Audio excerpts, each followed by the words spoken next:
Hey friends, this is Joseph Maynor. So what I want to do in this video is I want to round out the third part of my trilogy. So we talked about the relationship between the existential and the semantic, the relationship between the relational and the semantic. And what this video is going to be on is the relationship or the link between the existential and the semantic. And this one is actually probably the most familiar because in the West, at least, we're focused on the individual. And you can see a lot of this, right? There's a whole human perspective that is an aspect of the semantic. And then there's a divine perspective that's an aspect of the semantic. So that's contrasted to just being in the world, right? Which doesn't require any philosophy. So that would be the existential. It's just being in the world. And then the semantic would be the variety of different narratives and stories that influence being. Philosophy, basically. But not just philosophy. I mean, that's just the highest falutin aspect of it. It's like anything that's said, ultimately, right, is semantics. So semantics is really tricky because from, if we're looking at where the existential and the semantic merge, we can basically see individualism in Western philosophy. And it really just world philosophy, right? This sounds like common sense to people who are in the West, but imagine you lived in China, right, where they have a much more collectivist kind of point of view, or Japan, even much more so. That the individual is kind of in the shadow, or seen as like the tall poppy gets cut down, right? Whereas in the West, the individual, going all the way back to the ancient Greeks, the individual has been assumed basically to be the kind of hierarchically above the collective. So some of this sounds like, even though it's like really weird, it sounds really normal to you, right? Because you've been brainwashed with this individualism. And but this is about where the existential and the semantic have a relation or a link. Because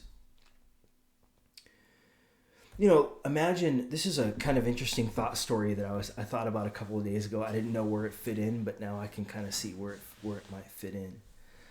But imagine you were shipwrecked and you ended up on an island in the middle of the ocean.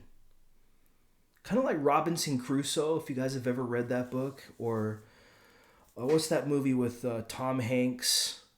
Wilson, the only relationship he had was his soccer ball, right? And he ended up it's sad. That's a sad movie. If you guys haven't seen that, you should watch that again. So you can see my lights in the background, right? My lights are taking center stage. This is what I have to do to get halfway decent lighting, by the way.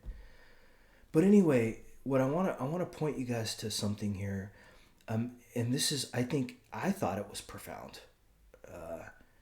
Imagine you ended up on some kind of a volcanic island, like one of the Hawaiian islands or something like that, right? And you're a smaller version of that.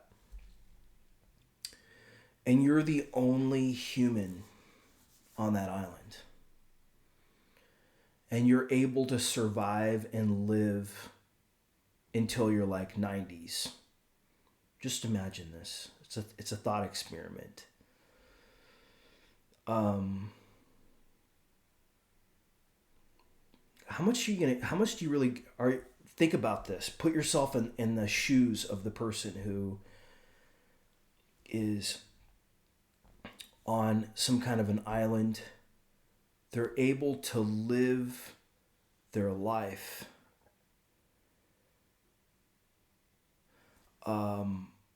But there's no other human beings on that island.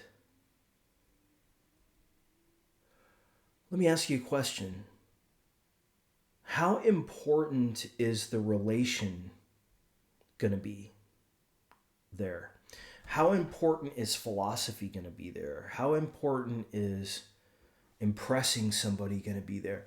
How important is ethics going to be there even? You're like, oh yeah, I'm polluting the soil by taking a leak in the sand or something. Do you really think you're going to care about that? Do you really think you're going to care about like doing what you have to do to eat, whatever you have to do to survive, or manipulate the environment whatever which way that you would need to do to survive? You wouldn't, right? Because nobody would be like, pointing their finger at you, trying to accuse you of being immoral or unprincipled or irrational or something along those kinds of lines, because the only relationship that you would have would be with yourself and with your environment. So with yourself, we give ourselves a pass all the time. So I think that like the sad reality is that every ego is manipulative. Period. Nobody is entirely honest. Right? Just not. If you think that people are honest, you're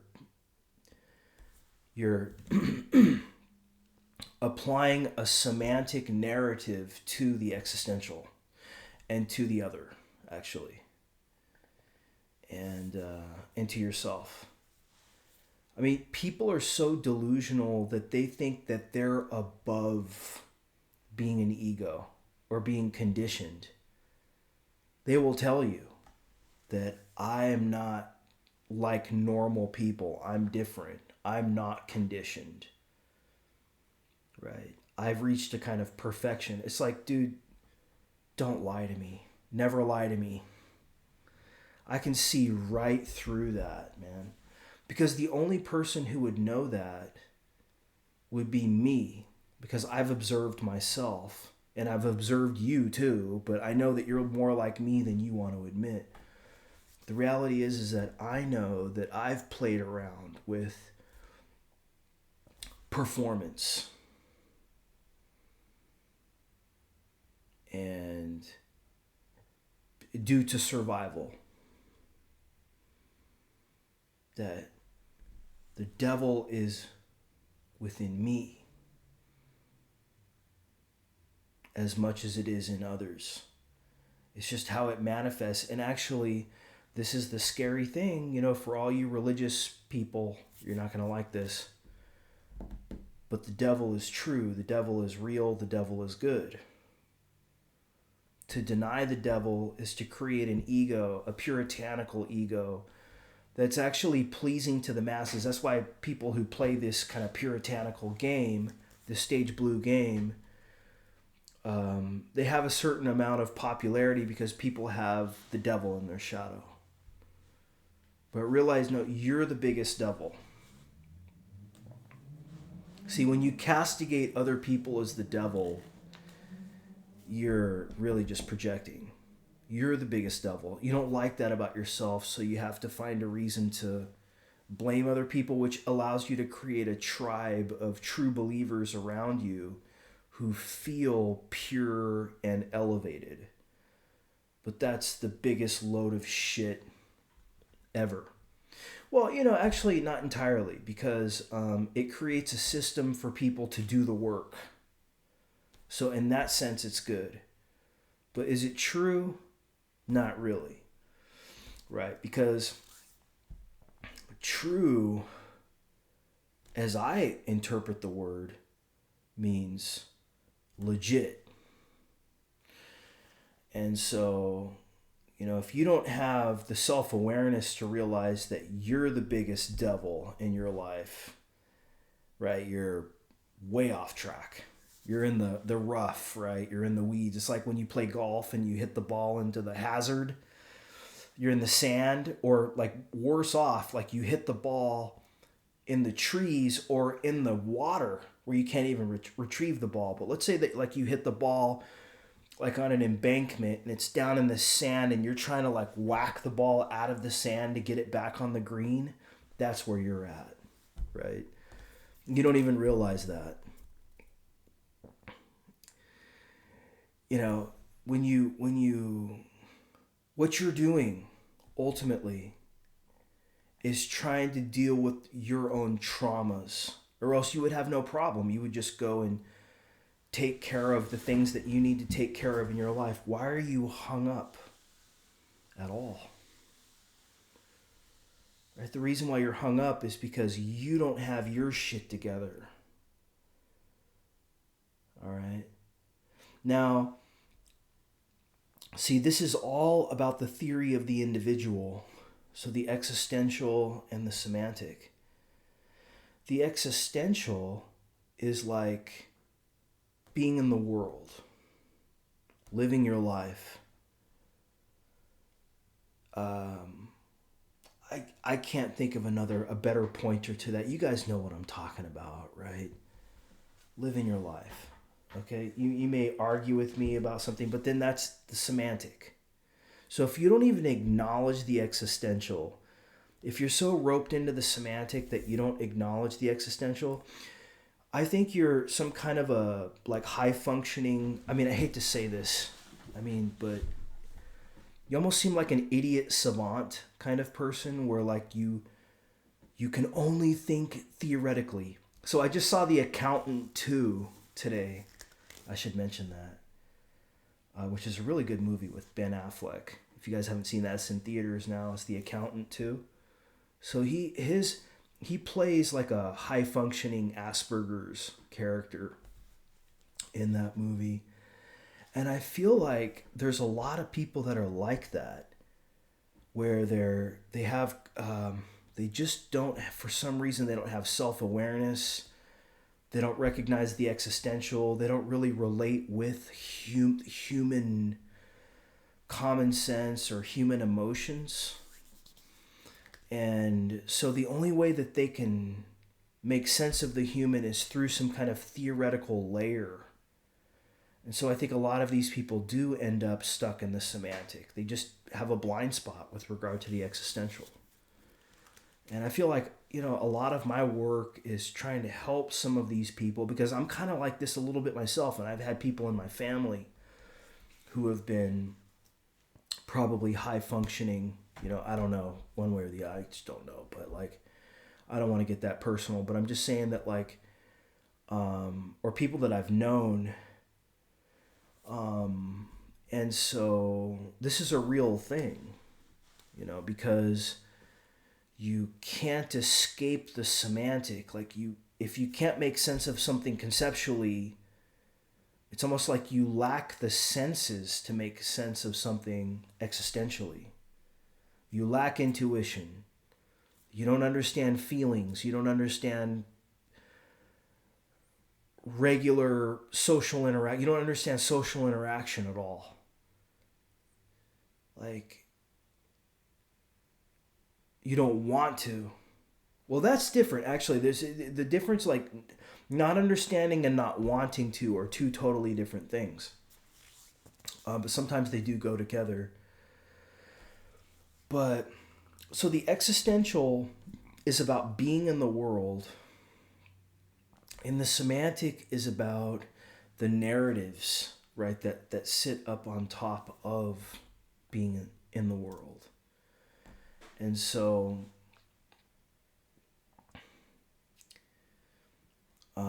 but we're talking about the individual because the relational is the link. So we're talking about two nodes. But notice that even nodes have a bit of the link in them, right? It's like the yin yang symbol. Nothing is. It's almost like to say anything. You have to break the world up into. You have to turn. Imagine you turn reality into a Lego set, right? So like, anytime you talk about reality, you go from this to like some kind of Lego set representation of something, because you're using language, right? And there's a structure to language where either you're pointing to a thing, or you're pointing to a link, a node or a link, no matter what you say. And that's obvious. That's obvious.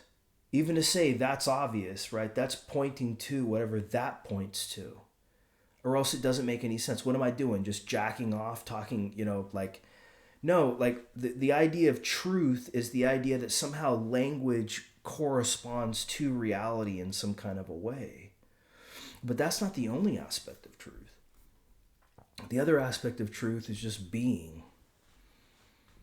And the other aspect of truth is insight, intuition, trust.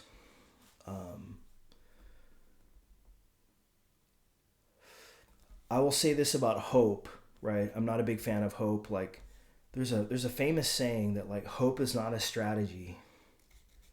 That's so true. Hope is not a strategy. It's a very kind of Stage Orange insight. Hope is not a strategy. So if you're hinging your wagon on hope, or hitching your wagon on hope, be careful of that one. Because you got to understand power and how economics works, with like supply and demand. Like, it's the rare, valuable thing that gets the payday, right? So you have to understand some things about Stage Orange, about how the limitations of hope, which is materialism. So see, some of you guys are like, you're stuck in idealism. You don't realize that materialism is the other side of that coin. Why don't you see that? Even Spinoza realized that. So for Spinoza, the material was extension and the ideal was thought. And he thought of them as two sides of the same coin. So some of you are just way imbalanced and you don't even realize that. I think you do. You might realize that, but you're just like preaching to the choir because stupid people are imbalanced. And so actually, this is the thing. The more popular you are, probably the more stupid you are. I hate to say that. And it's going to offend a lot of people. But the more popular you are, probably the more stupid you are. Because you're appealing to the masses, right? Some of the most intelligent people that I've ever met, they have a YouTube channel and they have like 20 subscribers because they're so intelligent that they don't even make an attempt to seem normal.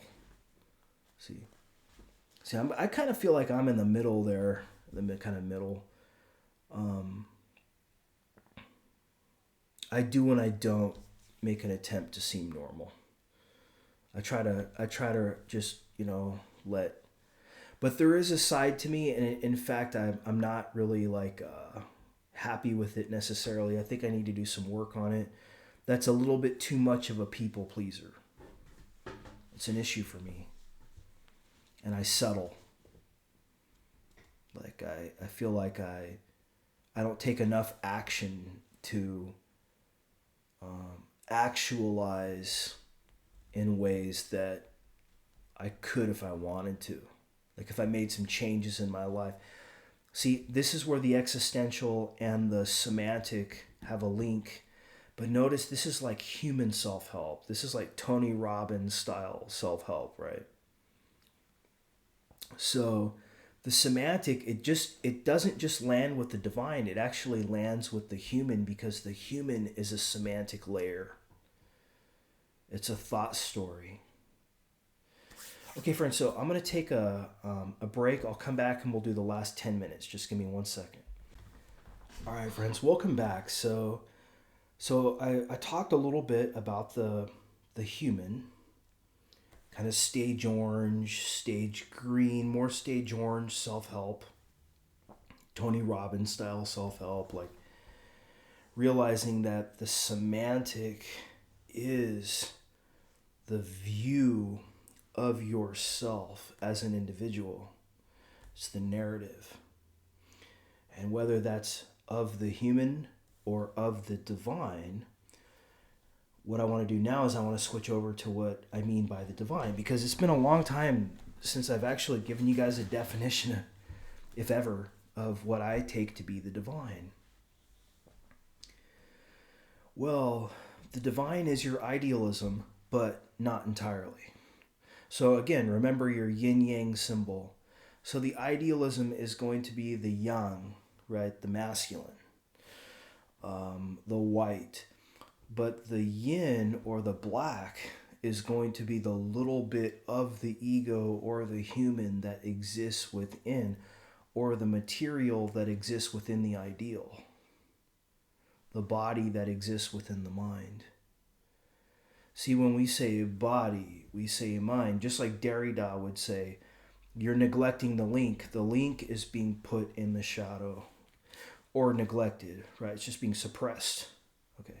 I might use the word shadow in a way that, like, some of you Jungian purists may not entirely agree with, and I respect that, because it can be a technical term. But okay, so usually when I say shadow, I'm talking about what we want to reject, which is actually a part of ourselves and of reality. So for example, most people have manipulation in their shadow. Most people have being a devil in their shadow. Most people have looking stupid in their shadow. Being stupid in their shadow. Being a dick in their shadow, right? Nobody really wants to think of themselves as a dick, right? The ego wants to have a good relationship with the character in the dream that you're identifying with, which creates this power dynamic between the ego and the shadow. So what the divine is, as an individual perspective, is what I call from an individual perspective, is what I call self-sovereignty.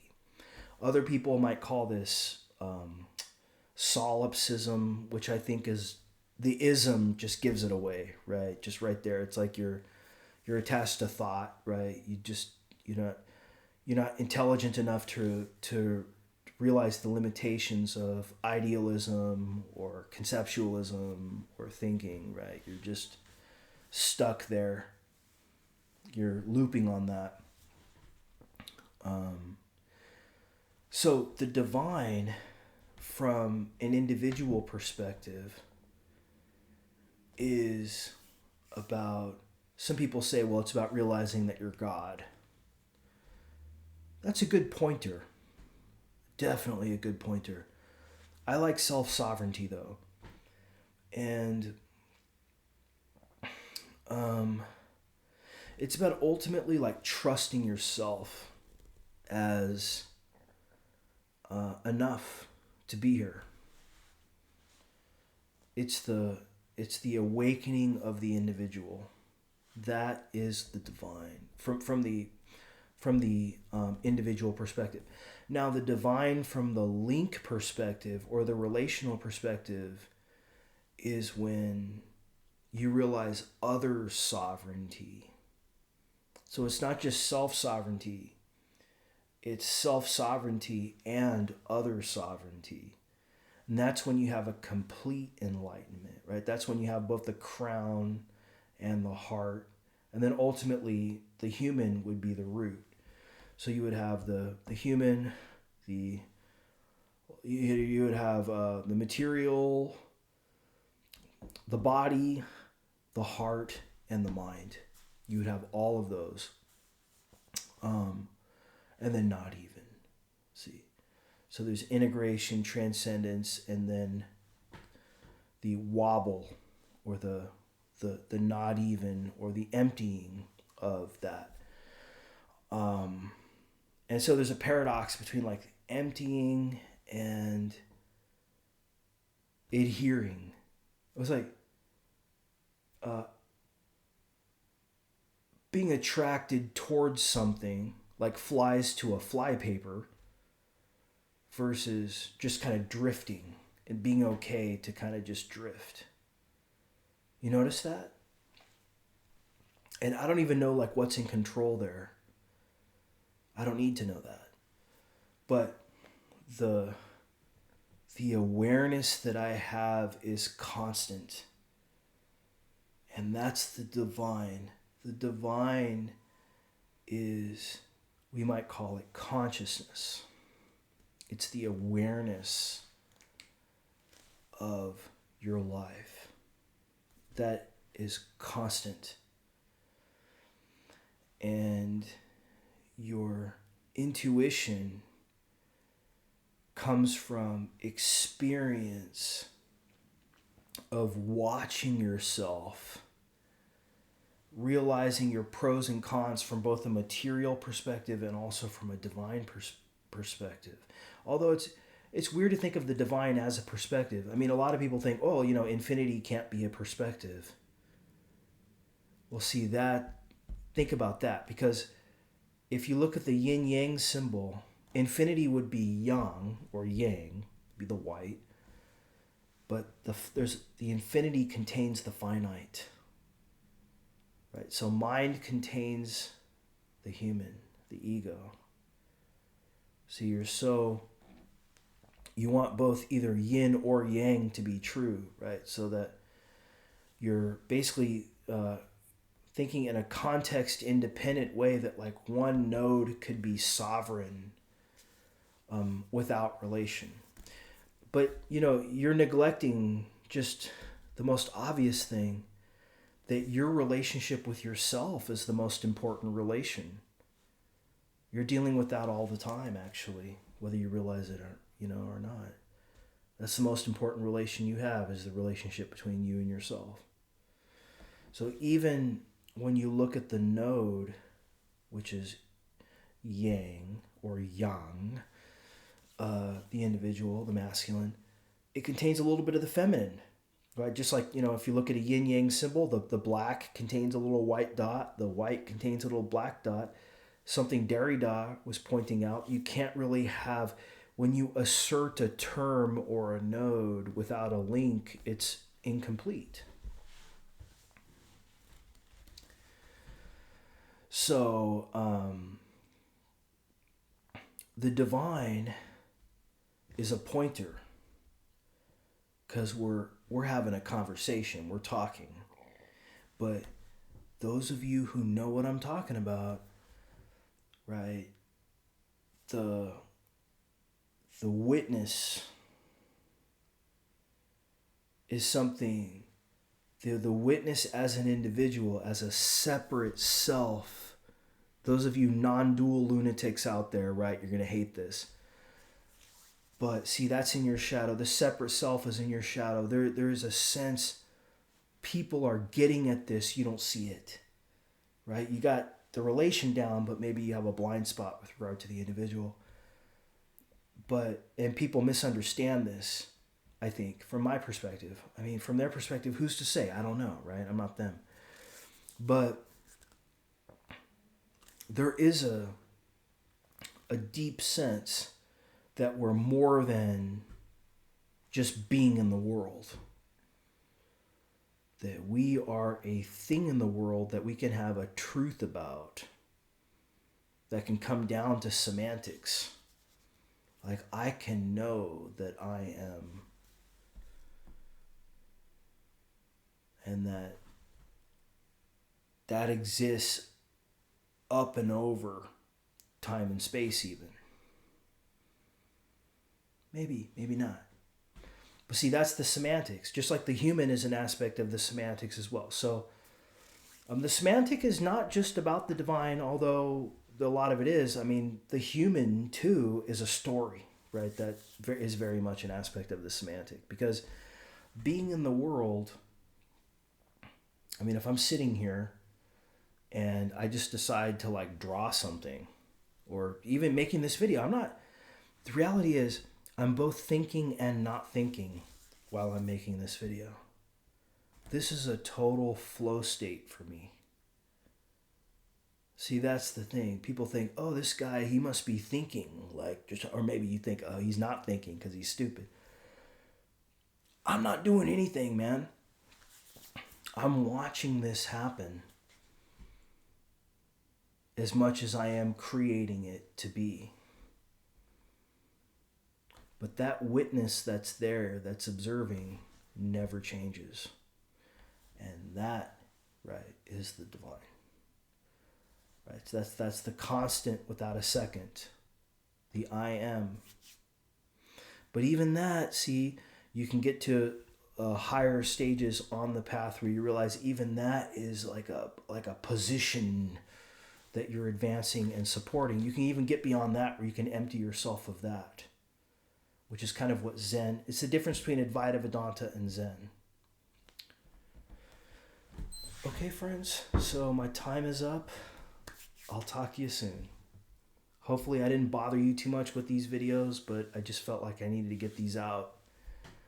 And now is the time. So I'm going to be focused on, the next video I'm going to make is going to be on daily routine. It's going to be my last personal development square one video. It's going to be on daily routine. So I'll make that next week. And I'm just working on like practical kind of stuff, health, finances, relationships. And I'll have more to say on those practical topics. But, I just feel like it's healthy for me sometimes just to update you and update myself as to how I feel about things spiritually too. Because I am interested in that. I mean, that's been a huge part of my work. So thank you for putting up with that and for considering that. And I'll talk to you soon. Thank you. Take care.